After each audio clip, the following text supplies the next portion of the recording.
Assalamualaikum anak-anak. Hari ini kita akan mempelajari teks ulasan.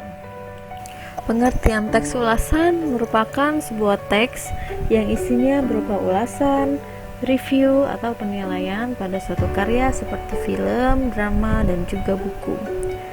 Teks ini juga disebut sebagai resensi atau review. Pada saat mengulas suatu karya, pengulas harus bersikap kritis supaya hasil ulasannya bisa memberikan kontribusi untuk kemajuan karya sastra itu sendiri. Fungsi dari teks ulasan ini adalah untuk menilai, menimbang, serta mengajukan kritik pada karya maupun peristiwa yang diulas. Selanjutnya kita akan membahas tentang ciri-ciri teks ulasan. Ciri-ciri teks ulasan yang pertama yaitu berisi informasi karya yang didasari dengan pandangan atau opini penulis terkait sebuah karya atau produk. Yang kedua, memiliki struktur yang terdiri dari orientasi, tafsiran, evaluasi, dan rangkuman. Struktur yang ketiga yaitu pendapat atau opini berdasarkan dengan fakta yang diinterpretasikan.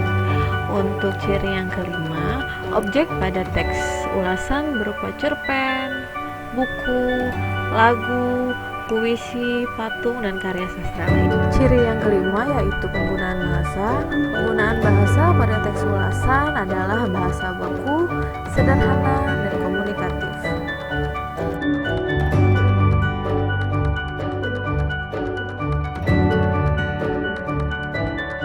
Berikut adalah beberapa tujuan dari teks ulasan, antara lain yang pertama, memberitahu serta mengajak pembaca untuk memikirkan, merenungkan, serta mendiskusikan masalah yang terdapat di dalam suatu karya.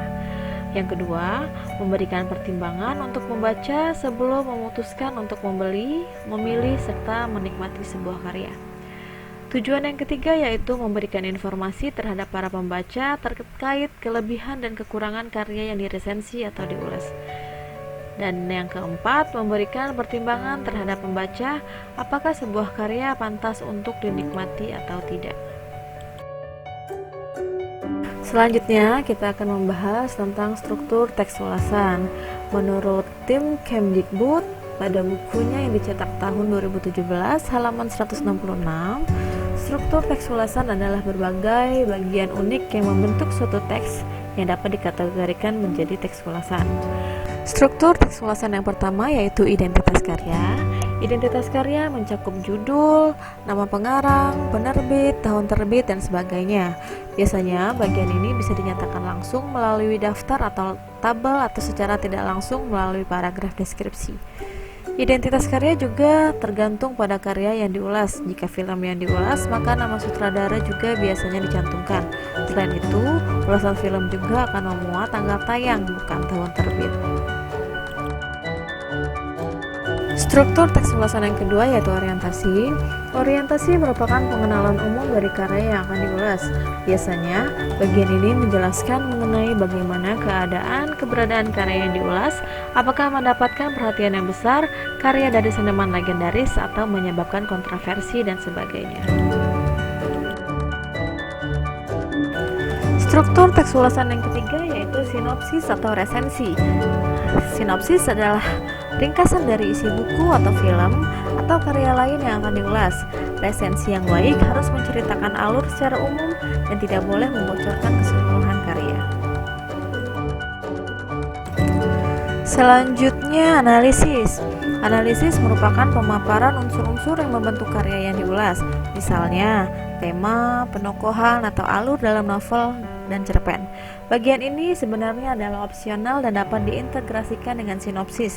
Namun, analisis unsur pembentuk dapat membantu untuk memperlihatkan wujud karya tanpa membocorkan keseluruhan isinya. Struktur teks ulasan yang keempat yaitu analisis. Analisis merupakan pemaparan unsur-unsur yang membentuk karya yang diulas. Misalnya tema, penokohan, atau alur dalam novel atau cerpen. Bagian ini sebenarnya adalah opsional dan dapat diintegrasikan dengan sinopsis. Namun, analisis unsur pembentuk dapat membantu untuk memperlihatkan wujud karya tanpa membocorkan keseluruhan isinya. Struktur yang kelima yaitu evaluasi. Evaluasi adalah pemaparan yang berisi kelebihan dan kekurangan dari karya. Interpretasi atau penafsiran kita terhadap manfaat atau amanat karya juga dapat disimpulkan di sini.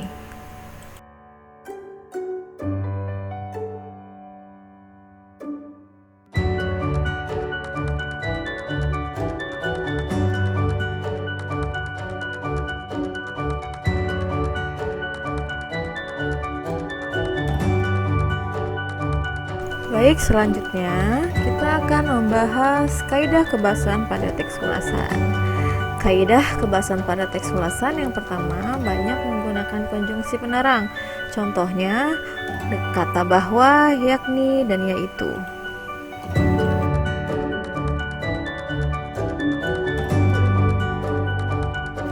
Kaidah kebahasan yang kedua yaitu banyak menggunakan konjungsi temporal. Contoh katanya semenjak, sejak, kemudian, dan akhirnya.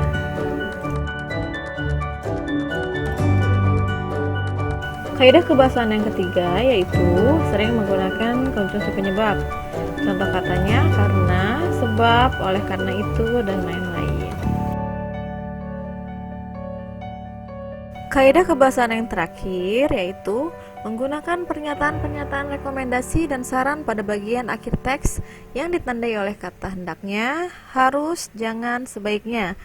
Contoh kalimatnya adalah nilai moral yang kedua adalah hendaknya kita memaafkan kesalahan orang lain yang sudah bertaubat.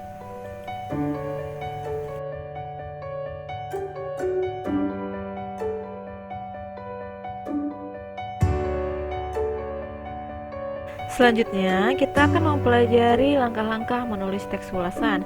Langkah yang pertama yaitu mencatat identitas buku atau karya lain yang akan diulas, meliputi judul karya, nama penulis, pihak lain yang memegang peranan penting seperti sutradara atau produser, tanggal terbit, dan tanggal tayang. Yang kedua, mencatat berbagai hal menarik yang menjadi pesona utama dari karya yang akan diulas. Dan yang ketiga, menganalisis, kemudian menelaah kelebihan dan kekurangan isi karya. Langkah yang keempat yaitu membuat kesimpulan mengenai isi dan kesan secara keseluruhan yang didapatkan setelah membaca atau menikmati karya. Yang kelima, membuat saran yang menunjukkan suatu aksi konkret yang dapat dilakukan atau harapan untuk karya.